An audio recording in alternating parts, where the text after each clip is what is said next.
Hi friends, എല്ലാവർക്കും MRKG വ്ളോഗ്സിന്റെ പുതിയൊരു എപ്പിസോഡിലേക്ക് സ്വാഗതം. ഇന്ന് നമ്മൾ പറയാൻ പോകുന്നത് ഭൗതികശാസ്ത്രം അല്ലെങ്കിൽ ഫിസിക്സിനെ കുറിച്ചാണ്. ഒരുപാട് ആളുകളുണ്ട് ഭൗതികശാസ്ത്രം അല്ലെങ്കിൽ ഫിസിക്സിലെ ഒരുപാട് ബേസിക് ആയിട്ടുള്ള കാര്യങ്ങൾ അറിയാത്തവരുണ്ട്. അവർക്ക് വേണ്ടിയിട്ട് നമ്മൾ ബേസിക് ആയിട്ടുള്ള കുറച്ച് കാര്യങ്ങളാണ് ആദ്യമായിട്ട് പറയാൻ പോകുന്നത്. ഓക്കെ, ആദ്യമായിട്ട് നമ്മൾ പറയാൻ പോകുന്നത് ദൂരം അല്ലെങ്കിൽ ഡിസ്റ്റൻസ് ആണ്. ദൂരം അല്ലെങ്കിൽ ഡിസ്റ്റൻസ് പറഞ്ഞാൽ എന്താ? ഒരു വസ്തു സഞ്ചരിച്ച പാതയുടെ നീളത്തെ വിളിക്കുന്ന പേരാണ് ദൂരം അല്ലെങ്കിൽ ഡിസ്റ്റൻസ്. അപ്പൊ ഒരു എ എന്നൊരു പോയിന്റിൽ നിന്നും ബി ഒരു പോയിന്റിലോട്ട് ഒരു വസ്തു സഞ്ചരിച്ചാൽ ആ എ എന്ന പോയിന്റിൽ നിന്നും ബി എന്ന പോയിന്റിലേക്കുള്ള ആ വസ്തു സഞ്ചരിച്ച ആ പാതയുടെ നീളത്തെ വിളിക്കുന്ന പേരാണ് ഡിസ്റ്റൻസ് അല്ലെങ്കിൽ ദൂരം. ഓക്കെ, അപ്പൊ എ എന്നുള്ളൊരു പോയിന്റ് ഉണ്ട്. എ എന്നുള്ള പോയിന്റിൽ നിന്ന് ബി എന്ന പോയിന്റിലേക്ക് ഒരു വസ്തു സഞ്ചരിച്ചു. ആ വസ്തു സഞ്ചരിച്ച ആ പാതയുടെ നീളത്തെ വിളിക്കുന്ന പേരാണ് ദൂരം അല്ലെങ്കിൽ ഡിസ്റ്റൻസ്. അപ്പൊ എ എന്നുള്ള പോയിന്റിൽ ബി എന്ന പോയിന്റിലേക്ക് ഒരു വസ്തു സഞ്ചരിക്കുന്ന സമയത്ത് ആ പാതയുടെ നീളം അത് നമ്മള് അതിന് യൂണിറ്റ് ആയിട്ട് മീറ്റർ ആണ് പറയാറുള്ളത്. അപ്പൊ ദൂരത്തിന്റെ യൂണിറ്റ് ആണ് മീറ്റർ. ദൂരത്തിന്റെ യൂണിറ്റ് മീറ്റർ ആണ്. അപ്പൊ ദൂരം അല്ലെങ്കിൽ ഡിസ്റ്റൻസ് എന്നാല് ഒരു വസ്തു സഞ്ചരിച്ച പാതയുടെ നീളത്തെ വിളിക്കുന്ന പേരാണ് ദൂരം അല്ലെങ്കിൽ ഡിസ്റ്റൻസ്. ദൂരം ഓർ ഡിസ്റ്റൻസിന്റെ യൂണിറ്റ് മീറ്റർ ആണ്. അടുത്തതാണ് വേഗത അല്ലെങ്കിൽ സ്പീഡ്. വേഗത അല്ലെങ്കിൽ സ്പീഡ് എന്ന് പറഞ്ഞാല് ഒരു യൂണിറ്റ് സമയത്ത് ഒരു വസ്തു സഞ്ചരിച്ച പാതയുടെ നീളമാണ്, അല്ലെങ്കിൽ ഒരു യൂണിറ്റ് സമയത്ത് ഒരു വസ്തു സഞ്ചരിച്ച ദൂരത്തെ വിളിക്കുന്ന പേരാണ് വേഗത അല്ലെങ്കിൽ സ്പീഡ്. അപ്പൊ നമുക്ക് വേഗത അല്ലെങ്കിൽ സ്പീഡിനെ എങ്ങനെ ഡിഫൈൻ ചെയ്യാന്നറിയോ? ഇക്വേഷനിൽ കാണിക്കാന്നറിയോ? ദൂരം ബൈ സമയം. അപ്പൊ ദൂരം ബൈ സമയം, ഒരു നിശ്ചിത സമയത്ത് ഒരു വസ്തു സഞ്ചരിച്ച ദൂരത്തെ വിളിക്കുന്ന പേരാണ് വേഗത അല്ലെങ്കിൽ സ്പീഡ്. ഓക്കെ, വേഗതയുടെ യൂണിറ്റ്, ദൂരത്തിന്റെ യൂണിറ്റ് നമ്മൾ നേരത്തെ പറഞ്ഞ മീറ്റർ ആണ്. സമയത്തിന്റെ യൂണിറ്റ് സെക്കൻഡ് ആണ്. അപ്പൊ വേഗത അല്ലെങ്കിൽ സ്പീഡിന്റെ യൂണിറ്റ് ചോദിച്ചാല് മീറ്റർ പെർ സെക്കൻഡ് ആണ്. അപ്പൊ നമ്മൾ പറയാൻ വെച്ചാൽ വേഗത കൂടുതലാണ് സ്പീഡ് കൂടുതലാണെന്നൊക്കെ. അതെന്താ സംഭവം? ആ കുറഞ്ഞ ടൈമിനുള്ളിൽ, ഒരു പർട്ടിക്കുലർ ടൈമിൽ ആ ഒരാൾ എത്രമാത്രം ദൂരം അയാൾ കവർ ചെയ്തു അല്ലെങ്കിൽ എത്രമാത്രം ദൂരം അയാൾ സഞ്ചരിച്ചു എന്നതിനെയാണ് നമ്മളെ എന്താ പറയാ, സ്പീഡ് എന്ന് പറയാം. അപ്പൊ കുറഞ്ഞ സമയത്ത് ഒരാൾ കൂടുതൽ ദൂരം സഞ്ചരിക്കുകയാണെങ്കിൽ അയാൾക്ക് വേഗത കൂടുതലാണെന്ന് പറയാറുണ്ട്. ഓക്കെ, അപ്പൊ അങ്ങനെയാണ് നമ്മൾ വേഗത അല്ലെങ്കിൽ ദൂരത്തെ ഡിഫൈൻ ചെയ്യുന്നത്. അടുത്തതായി നമ്മൾ പറയാൻ പോകുന്നത് സ്ഥാനാന്തരം അല്ലെങ്കിൽ ഡിസ്പ്ലേസ്മെന്റ് ആണ്. സ്ഥാനാന്തരം എന്ന് പറഞ്ഞാല് ഒരു വസ്തു സഞ്ചരിച്ച പാതയുടെ നീളം തന്നെയാണ്, പക്ഷെ ആ വസ്തു സഞ്ചരിക്കുന്ന ഒരു പർട്ടിക്കുലർ ദിശയിലായിരിക്കണം. ഒരു വസ്തു ഒരു പർട്ടിക്കുലർ ദിശയിലേക്ക് അല്ലെങ്കിൽ ഡയറക്ഷനിലേക്ക് സഞ്ചരിച്ച പാതയുടെ നീളത്തെ വിളിക്കുന്ന പേരാണ് സ്ഥാനാന്തരം അല്ലെങ്കിൽ ഡിസ്പ്ലേസ്മെന്റ്. അപ്പൊ ദൂരം സ്ഥാനാന്തരം തമ്മിൽ വ്യത്യാസം എന്താ വെച്ചാല്, ദൂരം എന്ന് പറഞ്ഞാൽ ഒരു വസ്തു ഒരു പോയിന്റിൽ നിന്നും വേറൊരു പോയിന്റിലേക്ക് സഞ്ചരിച്ച പാതയുടെ നീളമാണ്. പക്ഷെ സ്ഥാനാന്തരം എന്ന് പറയുമ്പോൾ ഒരു പോയിന്റിൽ നിന്നും മറ്റൊരു പോയിന്റിലേക്ക് ഒരു വസ്തു സഞ്ചരിച്ച പാതയുടെ നീളമാണ്, പക്ഷെ ഒരു പെർട്ടിക്കുലർ ഡയറക്ഷൻ കൂടി ഇവിടെ പറയണം. ഏത് ദിശയിലേക്കാണ് വസ്തു സഞ്ചരിച്ചു എന്ന് പറയണം. അതാണ് സ്ഥാനാന്തരം അല്ലെങ്കിൽ ഡിസ്പ്ലേസ്മെന്റ്. ഓക്കെ, സ്ഥാനാന്തരം അല്ലെങ്കിൽ ഡിസ്പ്ലേസ്മെന്റ് യൂണിറ്റ് മീറ്റർ തന്നെയാണ്. ദൂരത്തിന്റെ യൂണിറ്റ് നമ്മൾ നേരത്തെ പറഞ്ഞ മീറ്റർ ആണ്. എന്ന പോലെ തന്നെ സ്ഥാനാന്തരത്തിന്റെ യൂണിറ്റ് തന്നെയാണ് മീറ്റർ തന്നെയാണ്. അടുത്തതാണ് പ്രവേഗം അല്ലെങ്കിൽ വെലോസിറ്റി. പ്രവേഗം അല്ലെങ്കിൽ വെലോസിറ്റി എന്ന് പറഞ്ഞാല് സ്ഥാനാന്തരം ബൈ സമയം. യൂണിറ്റ് സമയത്ത് ഒരു വസ്തു ഒരു പ്രത്യേക ദിശയിലേക്ക് സഞ്ചരിച്ച ദൂരത്തെ വിളിക്കുന്ന പേരാണ് പ്രവേഗം. പ്രവേഗം എന്ന് പറഞ്ഞാൽ അപ്പോൾ സ്ഥാനാന്തരം ബൈ സമയം. അപ്പോ പ്രവേഗത്തിന്റെ യൂണിറ്റ്, സ്ഥാനാന്തരത്തിന്റെ യൂണിറ്റ് നമ്മൾ നേരത്തെ പറഞ്ഞ മീറ്റർ ആണ്. സമയത്തിന്റെ യൂണിറ്റ് സെക്കൻഡും ആണ്. അങ്ങനെയാണെങ്കിൽ പ്രവേഗത്തിന്റെ യൂണിറ്റ് ആണ് മീറ്റർ പെർ സെക്കൻഡ്. അപ്പൊ പ്രവേഗവും സ്പീഡും തമ്മിൽ വ്യത്യാസം ചോദിച്ചാല്, സ്പീഡ് പറഞ്ഞാല് ഒരു യൂണിറ്റ് സമയത്ത് ഒരു വസ്തു സഞ്ചരിച്ച പാതയുടെ ദൂരമാണ്. ഓക്കെ, എന്നാ പ്രവേഗം പറഞ്ഞാല് ഒരു യൂണിറ്റ് സമയത്ത് ഒരു വസ്തു ഒരു നിശ്ചിത ദിശയിലേക്ക് സഞ്ചരിച്ച ദൂരത്തെ വിളിക്കുന്ന പേരാണ് പ്രവേഗം അല്ലെങ്കിൽ വെലോസിറ്റി. അപ്പോ ദൂരവും സ്ഥാനാന്തരം പറയുകയാണെങ്കിൽ ദൂരം ഒരു അദിശ അളവാണ്, എന്ന സ്ഥാനാന്തരം ഒരു സദിശ അളവാണ്. എന്ന് വെച്ചാല് സ്ഥാനാന്തരത്തിന്റെ ദിശ പറയണം, ദൂരത്തിന്റെ ദിശ പറയേണ്ട ആവശ്യമില്ല. നേരെ മറിച്ച് വേഗത ആണെങ്കിലോ, വേഗതയുടെ കേസിൽ വേഗത ഒരു അദിശ അളവാണ്. വേഗതക്ക് ഏത് ഡയറക്ഷൻ അല്ലെങ്കിൽ ദിശ പറയേണ്ട ആവശ്യമില്ല. എന്നാൽ പ്രവേഗത്തിന് ഏത് ദിശയിലാണ് വസ്തു സഞ്ചരിക്കുന്ന കാര്യം പറയണം. അതാണ് തമ്മിലുള്ള വ്യത്യാസം.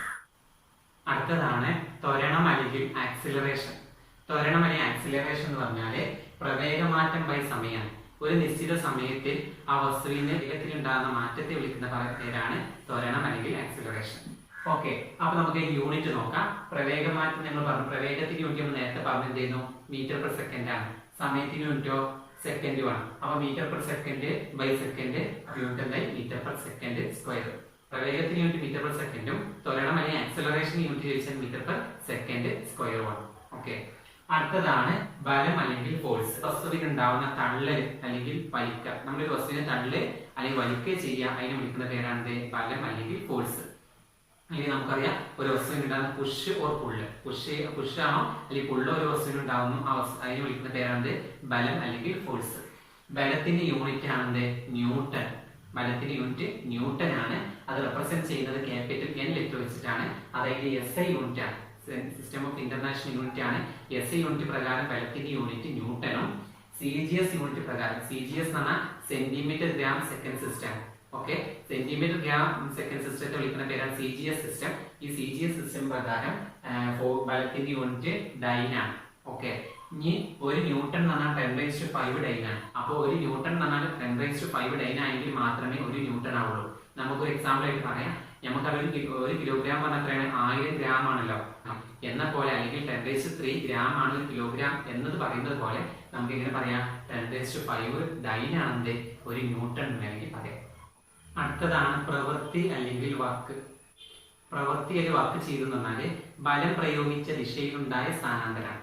നമ്മൾ ഏത് ഭാഗത്തോട്ടാണ് ബലം പ്രയോഗിക്കുന്നത് ആ ഭാഗത്തേക്ക് ആ വസ്തുവിനുണ്ടായ സ്ഥാനാന്തരം അല്ലെങ്കിൽ ഡിസ്പ്ലേസ്മെന്റ്, അതിനെ വിളിക്കുന്ന പേരാണ് പ്രവൃത്തി അല്ലെങ്കിൽ വർക്ക്. ഓക്കെ, അപ്പൊ നമ്മൾ ബലം പ്രയോഗിച്ചു, പക്ഷെ ആ വസ്തുവിൽ സ്ഥാനാന്തരം സംഭവിച്ചിട്ടില്ലെങ്കിൽ നമ്മൾ പ്രവൃത്തി ചെയ്തതായിട്ട് കണക്കാക്കുന്നില്ല. അപ്പൊ നമ്മൾ ഒരു വസ്തുവിലേക്ക് ബലം പ്രയോഗിച്ചാൽ ആ വസ്തുവിന് ആ ബലത്തിനനുസൃതമായിട്ട് സ്ഥാനാന്തരം ഉണ്ടെങ്കിൽ മാത്രമേ വർക്ക് ചെയ്തതായിട്ട് കണക്കാക്കുകയുള്ളൂ. അപ്പോൾ പ്രവൃത്തി എന്ന് പറഞ്ഞാല് ബലം ഇൻറ്റു സ്ഥാനാന്തരമാണ്. ഓക്കെ, ഫോഴ്സ് ഇൻറ്റു ഡിസ്പ്ലേസ്മെന്റ് ആണ്.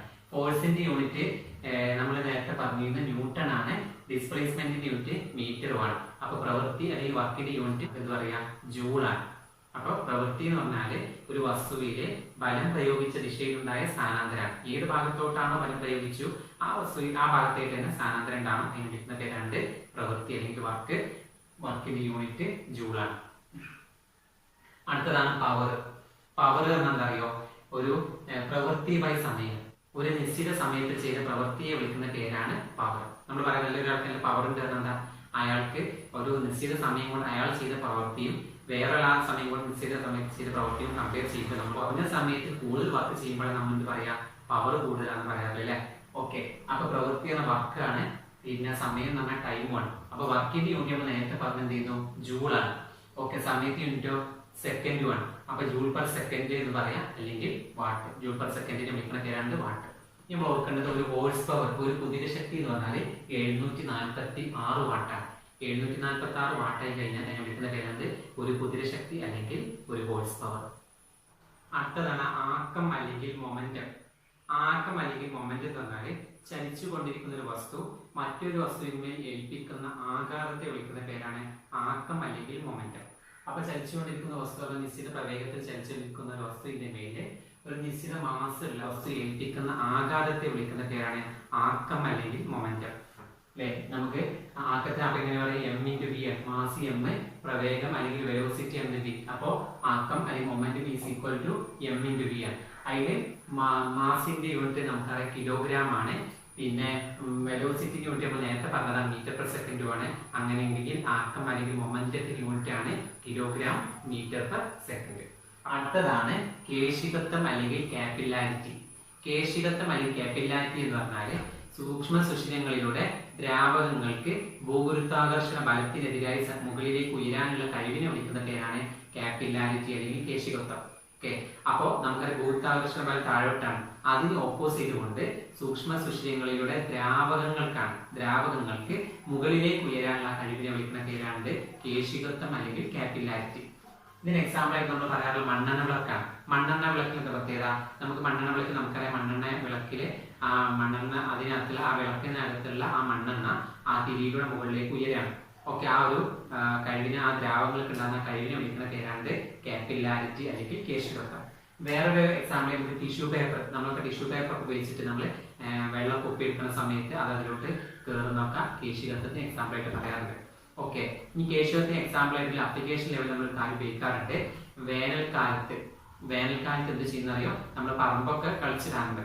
അതിന് കാരണം എന്താണെന്ന് വെച്ചാൽ വേനൽക്കാലത്ത് മഴയൊന്നും ഇല്ലാത്തതുകൊണ്ട് ജലലഭ്യത കുറവായിരിക്കും.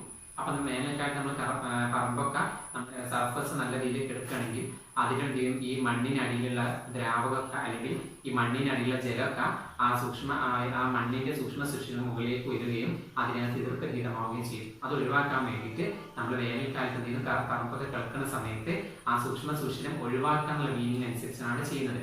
അപ്പൊ നമ്മൾ പറമ്പ് കിടക്കുന്ന സമയത്ത് എന്തെങ്കിലും സൂക്ഷ്മ സുഷിരങ്ങൾ ഇല്ലാതാവുമ്പോൾ നമുക്ക് അതിലൂടെയുള്ള ജലനഷ്ടം കുറക്കാനൊക്കെ പറ്റും. അത് കൃഷികത്വത്തിനൊരു ആപ്ലിക്കേഷൻ ആയിട്ട് നമ്മൾ ഉപയോഗിക്കുന്ന ഒരു കാര്യമാണ്. അടുത്തതാണ് ശ്യാനബലം അല്ലെങ്കിൽ വിസ്കോസിറ്റി. ശ്യാനബലം അല്ലെങ്കിൽ വിസ്കോസിറ്റി എന്ന് പറഞ്ഞാൽ ചലിച്ചുകൊണ്ടിരിക്കുന്ന ദ്രാവക പാളികൾക്കിടയിൽ അനുഭവപ്പെടുന്ന ഘർഷണ ബലം അല്ലെങ്കിൽ ഫ്രിക്ഷണൽ ഫോഴ്സിനെ വിളിക്കുന്ന പേരാണ് ശ്യാനബലം അല്ലെങ്കിൽ വിസ്കോസിറ്റി. അപ്പൊ ചലിച്ചുകൊണ്ടിരിക്കുന്ന ദ്രാവക പാളികൾക്കിടയിൽ ആ ദ്രാവക പാളികൾക്കിടയിൽ അനുഭവപ്പെടുന്ന ഘർഷണബലമാണ് ശ്യാനബലം അല്ലെങ്കിൽ വിസ്കോസിറ്റി. അപ്പൊ നമുക്ക് ഒരു എക്സാമ്പിൾ പറയാം. നമ്മൾ ചെരിഞ്ഞ പ്രതലത്തിൽ ഒരു വെള്ളത്തുള്ളിയോ അല്ലെങ്കിൽ വേറെ എന്തെങ്കിലും ഫ്ലൂയിഡ് എത്തിച്ചു കഴിഞ്ഞാൽ ആ ചെരിഞ്ഞ പ്രതലത്തിലൂടെ സാവധാനം ഒലിച്ചിറങ്ങുന്നുള്ളൂ എങ്കിൽ നമുക്ക് എന്ത് പറയാം, അതിന്റെ ഘർഷണബലം അല്ലെങ്കിൽ വിസ്കോസിറ്റി കൂടുതലാണെന്ന് പറയാം. ഓക്കെ, അപ്പോ നമുക്കറിയാം തേന് പോലുള്ള നമ്മൾ ചെരിഞ്ഞ പ്രതലത്തിൽ എത്തിച്ചു കഴിഞ്ഞാൽ സാവധാനം ഒലിച്ചിറങ്ങുള്ളൂ. അതിന് കാരണം എന്താണ്? അതിന് ശ്യാനബലം അല്ലെങ്കിൽ വിസ്കോസിറ്റി കൂടുതലായതുകൊണ്ടാണ്. ഇനി വിസ്കോസിറ്റി തീരെ ഇല്ലാത്ത ഫ്ലൂയിഡുകളെ വിളിക്കുന്ന പേരാണ് സൂപ്പർ ഫ്ലൂയിഡുകൾ. വിസ്കോസിറ്റി തീരെ ഇല്ലാത്ത ഫ്ലൂയിഡുകളെ വിളിക്കുന്ന പേരാണ് സൂപ്പർ ഫ്ലൂയിഡുകൾ.